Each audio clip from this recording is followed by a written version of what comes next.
Muchísimas gracias, Cristian Borsato. Nos vamos a meter con lo que sucedió, por supuesto, en los Estados Unidos, más precisamente en Washington, porque las autoridades allí identificaron a Elías Rodríguez, de 30 años, residente de la ciudad de Chicago, como el sospechoso del tiroteo que dejó 2 muertos en el Museo Judío de la capital de los Estados Unidos la noche del pasado jueves, ¿no?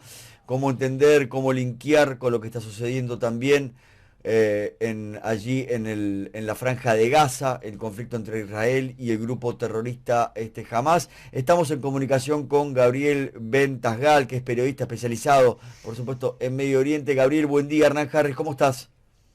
¿Qué tal, Hernán? Mucho gusto. Bien, gracias por el tiempo, Gabriel.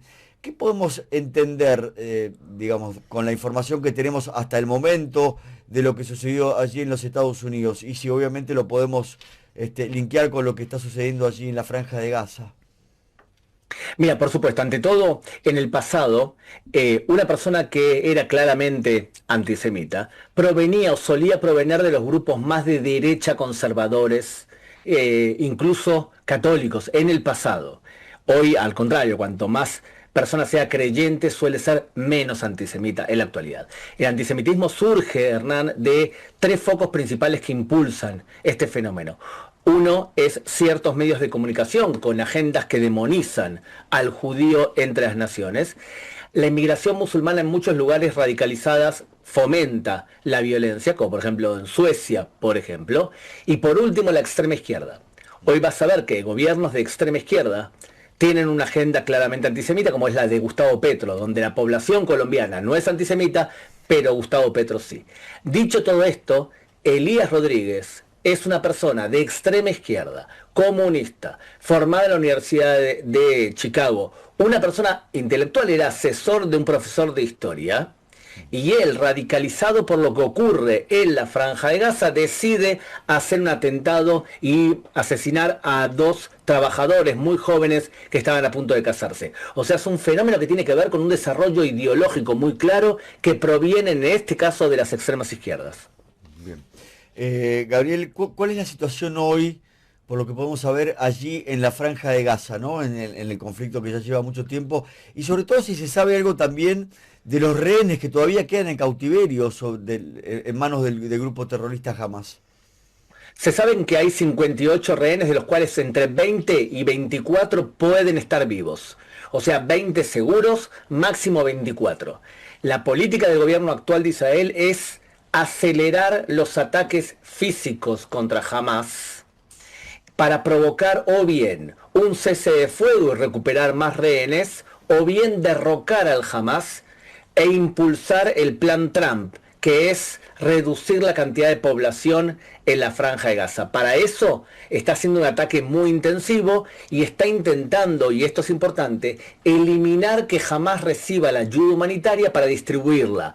Porque jamás, desde que entra ayuda humanitaria, hizo $1.000 millones revendiendo esa ayuda humanitaria. Para poder repartir comida y que la gente no sufra hambre, que está sufriendo hambre en la Franja de Gaza, han ideado un sistema difícil de implementar, que empresas norteamericanas repartan la comida. Bien. Gabriel, hablábamos no se sabe el número exacto de los rehenes, ¿no? Y el estado físico, digamos, después de tanto tiempo que han estado en cautiverio. Mira, te puedo decir lo que dicen los que han sido liberados, que cuentan desde, por ejemplo, Yarden Vivas, el esposo de Shiri, y de la madre de los niños asesinados por Hamas, que contó que durante periodos de tiempo lo mantuvieron adentro de una jaula, encerrado en una jaula como de transporte perros, o bien que las condiciones sanitarias desastrosas, o bien los golpes que recibían los secuestrados. Yo soy pesimista con respecto a la capacidad que tienen tras 2 años casi de secuestro de mantenerse con una entereza emocional, ya que es complicado sufrir esas humillaciones y encima no saber lo que va a ocurrir contigo o qué ocurre con los familiares, y no tener perspectiva clara si hay posibilidades de ejecutar una negociación que te permita ser liberado. Por último, y te agradezco por supuesto la comunicación y el tiempo, Gabriel, porque hay una información de último momento entre el conflicto entre Rusia y Ucrania, la intervención del presidente de los Estados Unidos. Bueno, hay un importante intercambio de prisioneros, ¿no?, entre Rusia y Ucrania, que está en marcha, según una fuente ucraniana interiorizada con este asunto, ¿no? Tal vez la intervención en este último tiempo del presidente de Estados Unidos, Donald Trump, ha acelerado todo este proceso en ese conflicto. Sí, lo que pasa es que Donald Trump necesita dos cosas. Una, mantener la calma en el mundo a la medida de lo posible para ejecutar su segundo objetivo, y es hacer dinero.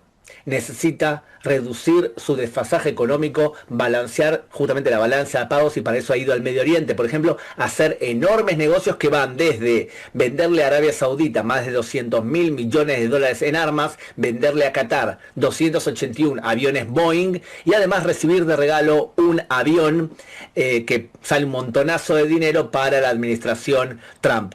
Me imagino que tú y yo estaríamos gustosos, Hernán, de recibir este avión de Qatar de regalo, ¿verdad? Claro. Gabriel, como siempre, muchísimas gracias por la comunicación, el análisis y el tiempo. Abrazos. Gracias. Gabriel Ventas Gal, que es periodista especializado en Medio Oriente.